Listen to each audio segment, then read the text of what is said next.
All right, welcome to the virtual or video edition of Tech with Ty. We've been putting out Tech with Ty newsletters for 42 issues now. I know, I feel like we have to do something big for our 50th. I've been thinking For about sure. that. I don't know what it would be That's or what it probably will gonna be, but Will that be like the week of Christmas?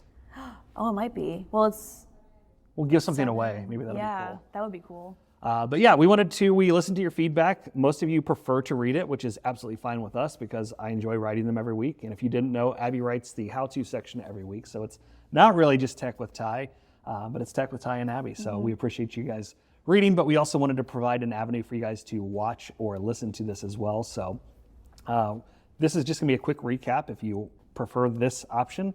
We're going to be doing a video every week as well, or an audio podcast. So this week we talked about video on autopilot. We talked about a technology called HeyGen, which is a new AI avatar creator. You can record a video.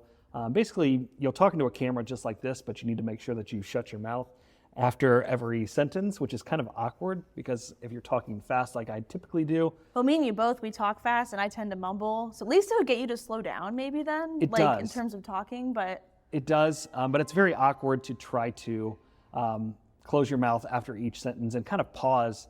And I don't think in the review, and it was included in the, if you want to reference it, it is in the Tech with Ty email. You can watch the video that I did. It's just a, hey, Mark and Abby. I was testing it out and sent it to Mark Berger and Abby here to get their reviews on it. And the mouth doesn't quite line up. And I know you mentioned the eyes kind of look creepy. yeah, and again, like it's the first thing I look at. I know some people like to look at the mouth because they'll lip read or whatever, but I look at the eyes always on people. And when you can see like someone using AI, it's very like glazed. There's like a glazed look there, and there's not much emotion.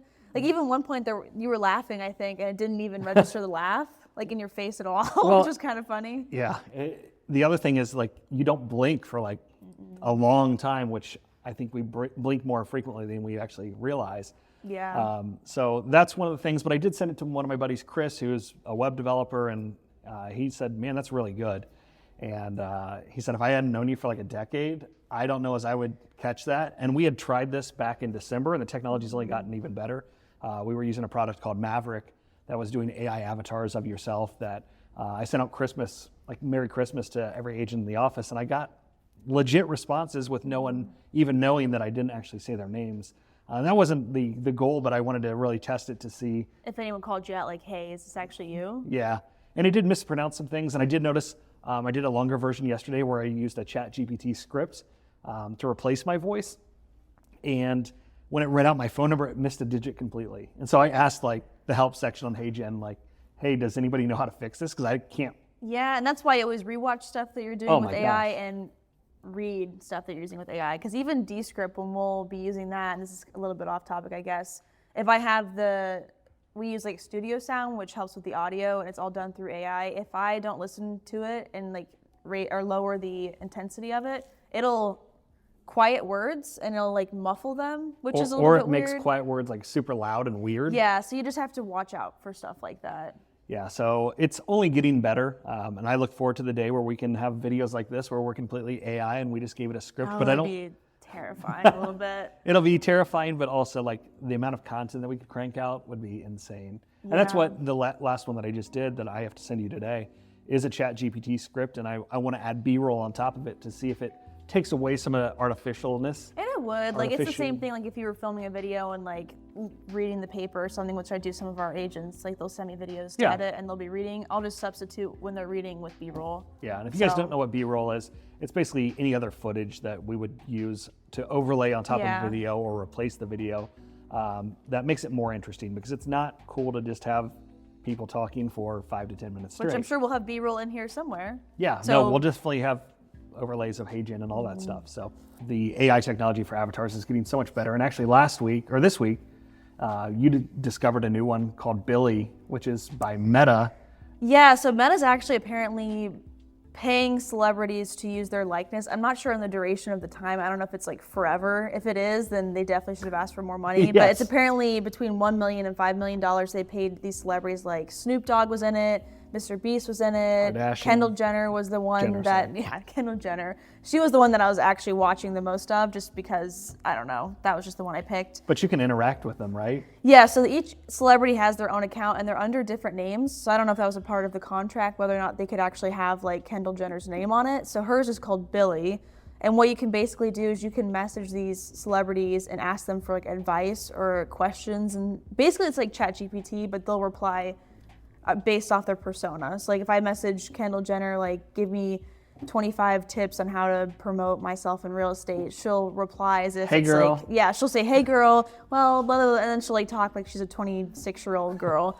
But the interesting thing was, back to the video, like they did a AI video of Kendall Jenner, which was not her at all, but it looked Just so like good. her. Like the eyes were there, and I'll even pop it right here, but the mouth was there. Like it looked just like her. Like I could never tell you that was AI. No, so Kinda scary. it's only getting better and better. So I told Chris, who I mentioned, I said I would pay double if mine were that accurate.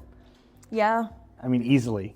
That's why I was kind of surprised. I mean, $1 to $5 million sounds like a lot of money, but is it really to sell your likeness as a celebrity? I don't know. Well, if and it I is. think there's got to be limits on that. Like, hey, what can they post about? What can they use it for? There's so Yeah, I mean, many- they can't have their names on it. That's Right. That's definitely one of the. I think that's just to things. differentiate like real versus fake. Yeah, I mean, they have their own Instagram accounts, so I Right. guess you really couldn't do that. Next up, we have the NAR lawsuit. Obviously, huge news this week. I saw every real estate related news avenue or company out there pushing stuff out nonstop. And I kind of wanted to take a step back and kind of digest it because it's huge. It's huge news. It's 1.78 billion, which, as I mentioned in the article, could be trebled, which means tripled, by the judge. And that would be over $5 billion that NAR, Keller Williams, and Berkshire Hathaway Home Services could be responsible for. Obviously, Warren Buffett owns Berkshire Hathaway, or the majority of, and could write a check for that, but I'm not sure that NAR or Keller Williams has the ability to do that or even have the money to appeal it. Because I believe, after talking to my attorney friend, 10% will be due, and I'm not sure that's the correct number, but that's what he believed. 10% will be due to get the bond, but then the surety bond also requires, if you read the Rob Hahn article that I included, the surety bond requires assets, real assets, to total the amount that could be owed, because there's no guarantee that they're going to win this appeal. So something to keep in mind, like that's $5 billion, and if that's the amount, even if it's 1.78, I think NAR is going to struggle to come up with that money. I think Keller's going to struggle to come up with that money, and I wonder how this is all going to work out. Well, and then I was telling you that if this actually made the nightly news, because I watch the nightly news, I probably shouldn't, but I do. But they were talking about the reputation within the industry with real estate agents, and how do you think that's going to be impacted, and how do you even recover from that? Like, yeah, and I had a discussion with a bunch of brokers that I am in a group chat with on a daily basis throughout the country, and the original question was, hey, do you think the public even knows about that? And one of them said, yes, I had somebody ask me about it. I don't know as that's everyone. I think I've had one agent that said they had a client reach out to them and just wanted to make sure out of the goodness of their heart that they were okay. Like, really? They're not going out of business. So there's a lot of unanswered questions, and a lot of, I put in my list of questions into the email. I said, what's going to happen to NAR? What's going to happen to commissions? What happens to the profit share model? And it's not a knock on those companies by any means, but any company would have a hard time paying back $1 billion or even $500 million. So it's going to it's going to create financial stress for a lot of these companies. And I just wonder what the outcome will end up being. well, do you think a lot of them will be absolved? I don't know. I hope not. And what I said was like, hey, this is already a black eye for our industry. As you mentioned, it's on the nightly news. More and more consumers are going to be aware of it. So I think we need to get ahead of it. And I believe that buyer broker agreements and providing your value ahead of time are 100% going to become commonplace. The NAR or the defense did a terrible job of not reaching out and getting flat fee companies or for sale by owners, or talking about what commissions the market could actually bear versus, hey, there's a collusion or conspiracy to create artificially inflated commission rates across the country, because I don't believe that to be true. But again, I'm not an attorney, so we'll see what the outcome is. It's certainly interesting to watch, but not good news by any means. So then we got into, that was technology and education. Then we get into coaching. And this week I kind of kept it short because we had such long sections throughout the email, and I try to switch it up and not make it too long for you to read. But I had a Tom Ferry video that I posted about your back being against the wall. And I think obviously this week with the news that we had with the NAR lawsuit, it does feel like a lot of our backs are against the wall. We have ridiculously high interest rates, and agents are kind of flustered and flailing, if you will, to figure out what to do over the winter to keep business alive. And so I think, and you did a great job on the how-to, which is coming up next, providing information on keeping relevant posts, but you've got to reach out to your clients. You've got to reach out to your sphere and take care of your clients. And now is the time. All this stuff can be noise, and I'm guilty of it. My wife tells me I have shiny shit syndrome all the time because it's easy to get obsessed with what cameras and what microphones to use and those kind of things and what's going on with the NAR versus the industry. So get to work. Stop worrying about the noise. Yeah, you can focus as much as you want on the equipment of it, but if you don't get out there and actually film, then it doesn't really matter what equipment you have because you're not even producing any content anyway. So well, and I love the quote, and I think Chet Black says it, but my shitty video will outperform the one you don't do every day of the week, and that is 100% true. So back to basics, reach out to your sphere. I mentioned that I sent a message to my team today. All I did was share a memory that I had on Facebook, and it was of a client sitting at the closing table, and he wrote me back, and haha, that's where it all started, and said, hey, good times, and now we're getting ready to sell again. I was like, wait, what? I just saw him like 2 weeks ago at a school event, and he didn't mention that at all, but he's like, yeah, we've already got 100 kids, and we've got one more on the way, and we're quickly outgrowing this place. Yeah, I mean, that's an easy way to just introduce the conversation without actually being too pushy. Yeah. Like just sharing the photo of the house, like, oh, by the way, I'm actually looking for a house, without you actually full out asking, like, hey, how are you doing? Like, are you ready to sell? It was just a touch, like, hey, reminder, 7 years ago today, you bought a house. And yeah. I didn't say it introduces the conversation without being pushy. 100%. It was just like, hey, great memory or something like that. So kind of leading into the same conversation of staying in contact with your sphere, I did a how-to section on how to create engaging content. So there's two things to really keep in mind here: providing value to the clients that you're posting for, and also relevancy. So I had two examples here in my post. The first one was just a must-have home features for pet owners, and that one didn't perform well at all. And there's many reasons for that. First of all, you could probably Google that and find out all that information you need to right there. And second of all, it wasn't really relevant. There's no relevancy in that. It wasn't like providing any value. It wasn't really relevant to the time, so it just didn't perform well. I mean, it was a nice graphic, but it just didn't provide any value really. Whereas the second one, we actually got 30 comments, and it was only one can stay. Which ones are leaving? Skyline Graders and Marion's.